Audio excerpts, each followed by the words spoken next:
Hi everybody, we're getting ready to interview Steve Smith from Top TV. This is Facebook Live.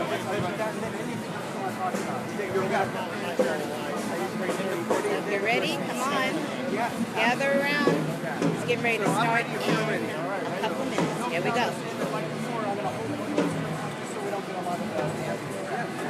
Right. Oh, so no one knows it's me. Okay. Hey everybody, Dan Shooter here, opening the NAMM Show 2017. Steve Smith, can you believe that?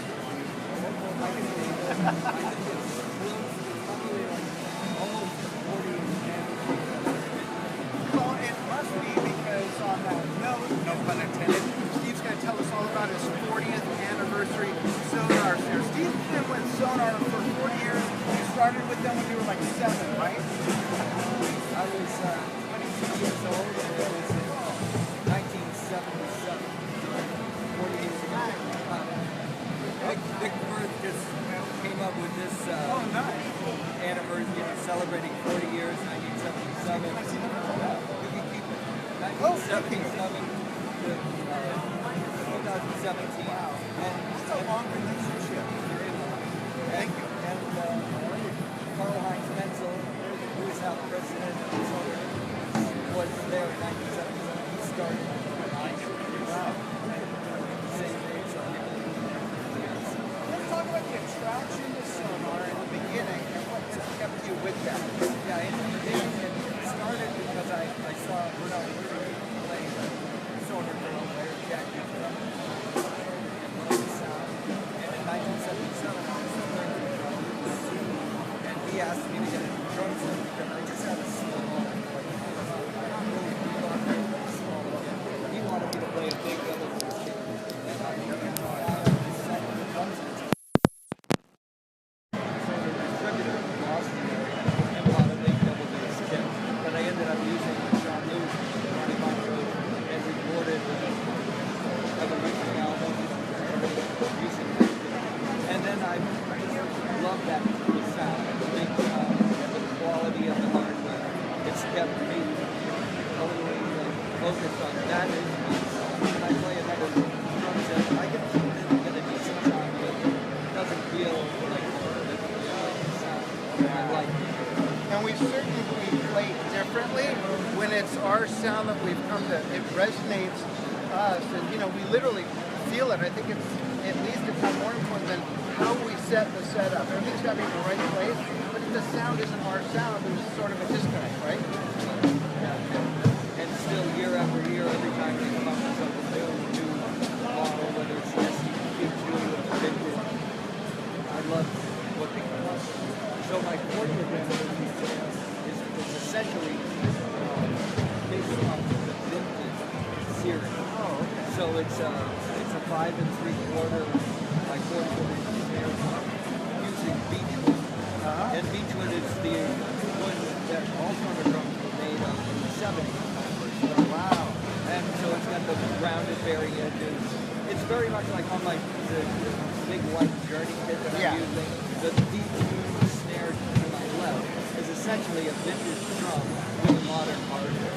So what we did with this drum, the 40th anniversary drum, it uses the bow tie lug, which are from the 70s. That's on my Steve Smith signature metal drum. That's on there, 8 lugs. Oh, wow. So you can get that big flat drum. And it's got the vintage rims on it.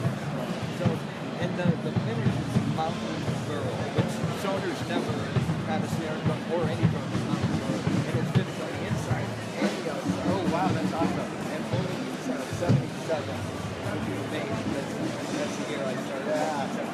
Wow, that's really cool. Yeah. Oh, you're good. So I saw this video, and my wife and I, our producer on this trip, are big fans of Indian music and Eastern music and Carnatic music and phrases and things like that. When I saw this video of you singing their Carnatic rhythms and then playing with them and everything, I had to yank her into the room. I mean, we were just so taken by it. What's your introduction to that music, and tell us about the book and everything? Well, the video that you're talking about is a promotional video for a book that has my Scene 4 artwork.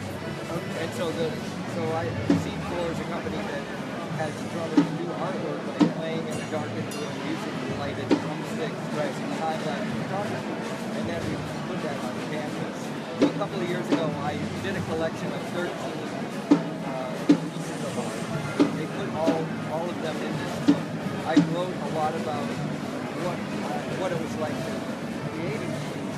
But my idea to make the book so special was to make a drum solo piece for each piece of art. Nice. So I ended up with 14 drum solos, and they are on an album.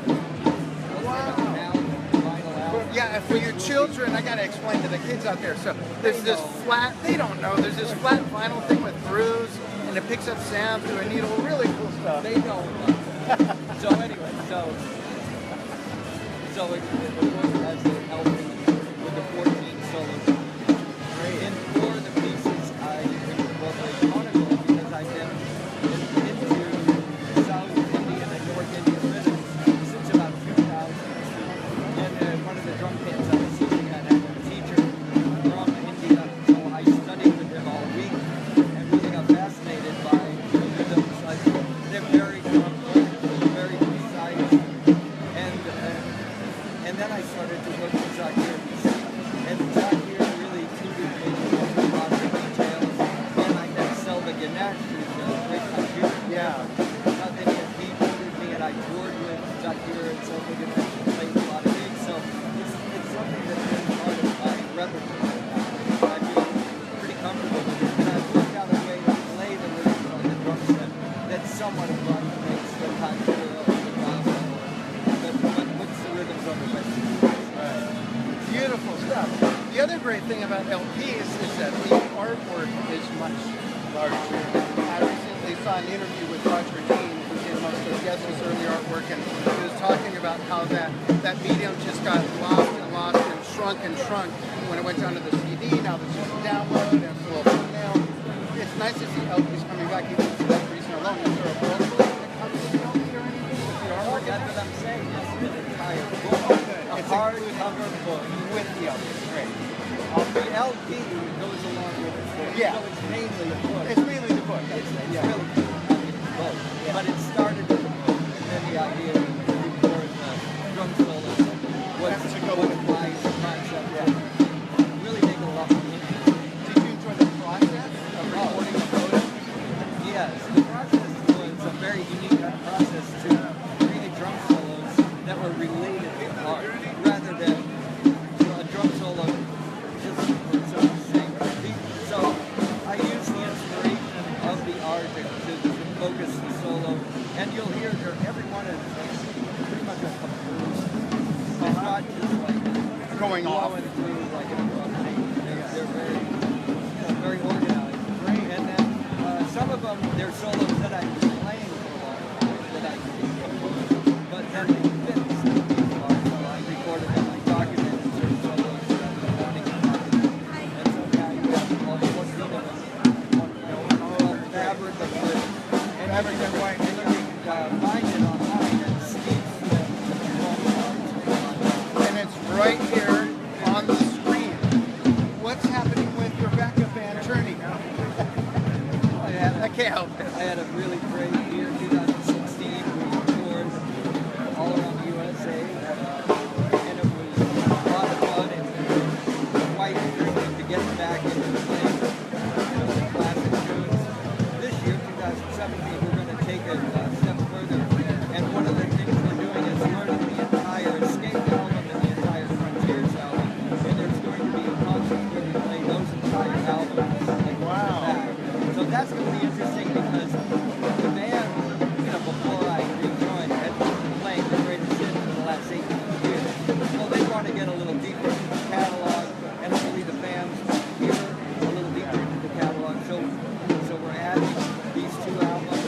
I don't know exactly always when we're going to do that. I know we're doing a 3-week stint in Las Vegas in May, and every Wednesday night we're going to play Escape and Frontiers.